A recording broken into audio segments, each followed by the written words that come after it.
Í velferðarríki eins og Íslandi á ekkert okkar að þurfa að líða skort af neinu tagi og gildir einu hver við erum, hvaðan eða úr hvaða aðstæðum við komum.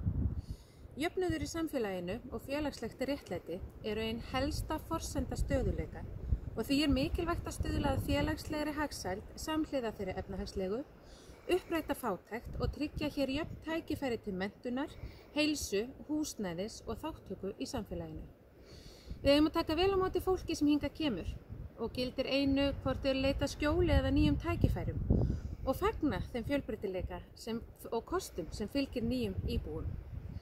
Við erum að hefja tíma uppbyggingar eftir COVID og hún kallar á mikinn stuðning stjórnvalda við almenning og atvinnulífið. Þar þurfa grænar lausnir, sjálfbærni og nýsköpun að vera í fyrirrúmi. Það þarf að fjölga störfum og undirbúa vinnumarkaðinn vel fyrir yfirvofandi tæknibreytingar. Náttúruvernd og aðgerðir gegn loftslagsbreytingum eru lífsnauðsynlegir þættir í þróun samfélagsins okkar og mannkynsins alls.